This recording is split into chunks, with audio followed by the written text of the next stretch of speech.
আমার শোতে দাঁড়িয়ে দাঁড়িয়ে যিনি দেখছেন আমি পরিচয় করে দিই, উনি এক্স আর্মি। ওনার বাড়িটাও তৃণমূল নেতা জোর করে অধিগ্রহণ করে নিয়েছে। এটাই বাংলা, যেখানে ভারতীয় প্রাক্তন সৈনিক সুরক্ষিত নয়, যেখানে বাঙালি হিন্দুরা সুরক্ষিত নয়। কি বলবেন স্যার? আজকে বাঙালি হিন্দুরা রাস্তায় নেমেছিলেন, তাদেরকে লাঠিপেটা করলো বাংলার পুলিশ।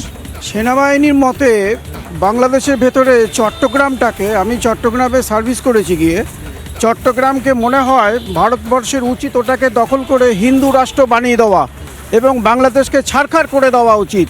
এতে আমাদের দেশের অনেক লস হচ্ছে। বর্ডারে দেখুন, চারিদিকে দেখুন। আর এখানে এসে আমার কাছে ভোটার কার্ড আছে, এই নিউ মার্কেটে হিলি বর্ডার দিয়ে এসে নিউ মার্কেটে এসে ভোটার কার্ড তৈরি করছে মমতা ব্যানার্জির সহায়তায়। এগুলো কি করে হয়? ওখানকার মুসলিম এসে এখানে এরা এইভাবে ভোটার কার্ড বানিয়ে বসে থাকবে, ভোটের সময় এসে মমতা ব্যানার্জিকে চেয়ারে বসাবে? কেন এটা হবে? ওকে গদি থেকে নামিয়ে ভাগিয়ে দিন। হিন্দুরা কি করছে কি আমি তো বুঝছি না।